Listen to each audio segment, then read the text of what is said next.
जी नाज़रीन, ईद उल फितर पर रिलीज़ हो रही है फ़िल्म मनी बैक गारंटी और इस वक्त हम बात कर रहे हैं फ़िल्म के डायरेक्टर से।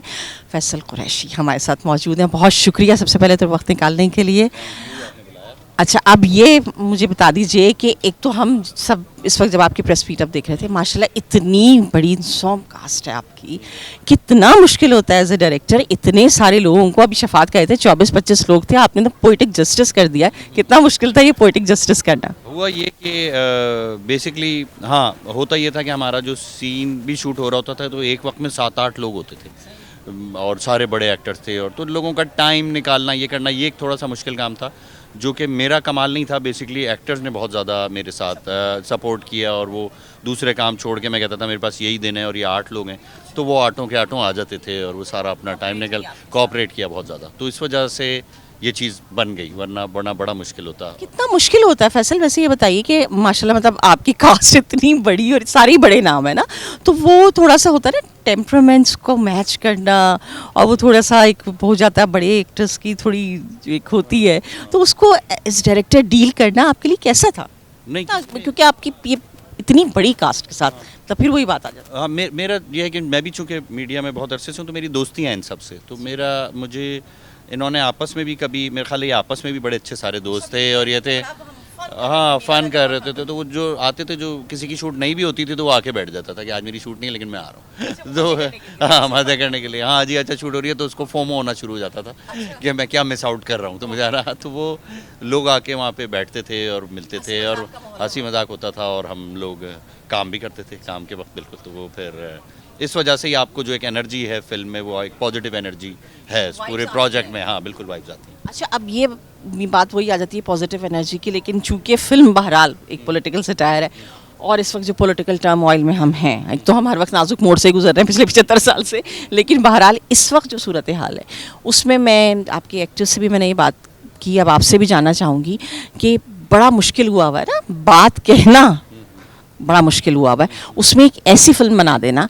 आपका इतना तजर्बा है उसके बावजूद भी कैसा कैसा रहा? मतलब कहते हैं ना, आप दो धारी तलवार पे चल रहे हैं। हाँ, आप कह रही हैं इतना तजुर्बा है, फिर ये बेवकूफ़ी क्यों की इतना तजर्बा है उसके बाद हाँ, कितना मुश्किल मुझे मुझे एक मुझे ये है कि जो हम सोचते हैं लोगों के बारे में, लोगों में उस एक्सेप्टेंस ज़्यादा है क्रिटिसिज्म सुनने की।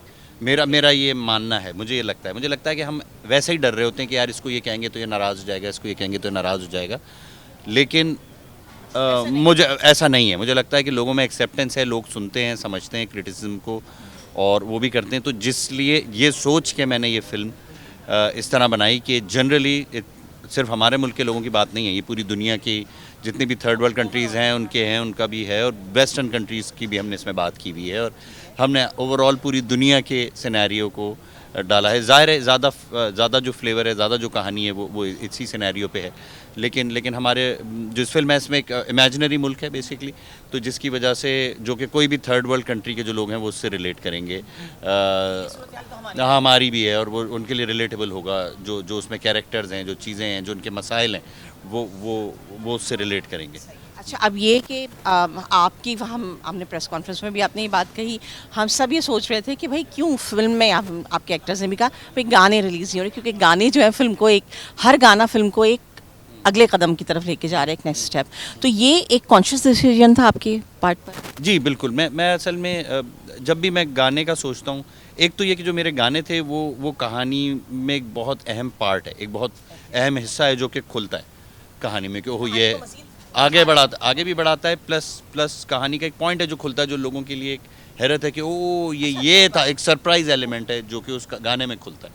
तो वो सरप्राइज़ एलिमेंट अगर मैंने पहले लोगों को दे दिया तो वो क्या होगा। प्लस मेरी जो पूरी कैंपेन जो मैंने जहन में डिज़ाइन किया हुआ था, जिस तरह के ट्रेलर्स हैं ये हैं, उसमें मुझे लग रहा था कि अगर मैं गाने और वर्डिंग्स डालूंगा तो वो वैसे भी वो फिट उस तरह नहीं हो रहा है। बट ये रीज़न नहीं था फिट होने वाला, लेकिन मैंने एक दफ़ा ट्राई की तो मुझे लगा कि नहीं, ये वैसे ही फिल्म लगने शुरू हो जाती है जैसी आम तौर पे लोग देखते हैं। जैसे अगर कोई इंडियन सिनेमा है, उसमें जैसे गाना आ जाता है बीच में ट्रेलर में, फिर ये आता है, तो वो मुझे नहीं लग रहा था। तो मैं चाह रहा था कि गाने जो हैं वो बाद में लोगों को एज अ बोनस रिवॉर्ड मिलें जब वो देखने जाएं, कि ये एडेड एक चीज़ है वो मिले, ना कि वो गाने के लिए ही जाएं और फिर कहें कि अच्छा फिल्म। तो जो मतलब गाने बहरहाल हम एक्सपेक्ट तो वही करते हैं ना जनाब, एक आधा आइटम नंबर भी होगा। वो अब आपके जो शफात हैं उन्होंने भी कहा भाई ठुमके वुमके लगाए हैं, उन्होंने सब कह रहे हैं कि है हमने किया है ये चीज़ है।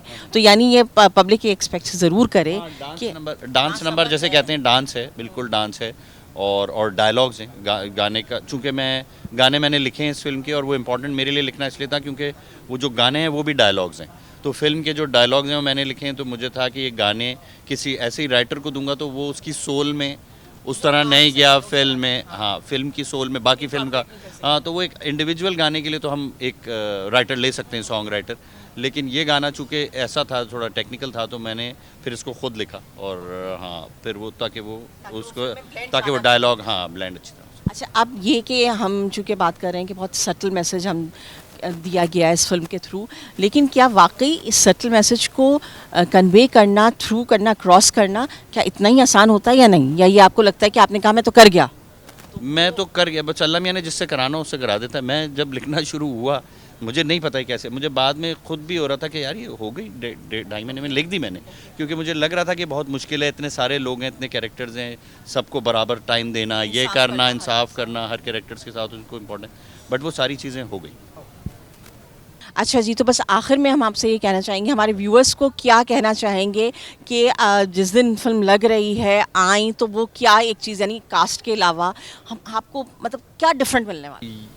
फिल्म जो है ये जो एक ख़ास बात है इस फिल्म की, जो मैं शुरू से जहन में था कि लोग 2-3 दफ़ा मल्टीपल टाइम्स देखें तो उन बोर ना हो, तो ये चीज़ हमने, हाँ तो आप इसको दूसरी बार देखेंगे तो आपको शायद ज़्यादा मज़ा आए। ये मैंने टेस्ट किया है यहाँ लोगों पे कि उन्होंने जो देखी पहली दफ़ा, वो चीज़ें जो मिस कर गए, उन्होंने दूसरी दफ़ा देखी तो उनको फिर समझ आई, तो उनको ज़्यादा मज़ा आया। और ये बहुत से लोगों ने कहा कि हमें सेकंड टाइम वॉच में ज़्यादा अच्छी लगी और बिल्कुल बोर नहीं हुई दूसरी दफ़ा। तो ये तो डायरेक्टर साहब के कहने पे अब ये बात याद रख लीजिए कि एक दफ़ा नहीं, हमने 2 दफ़ा देख ली है, और उम्मीद करते हैं कि आपकी फिल्म बहुत अच्छा करेगी, और हम सब we are looking forward to this movie कि आपका जो ये प्रोजेक्ट है वो बहुत अच्छा रहे। बहुत शुक्रिया फैसल हमसे बात करने के लिए, थैंक यू।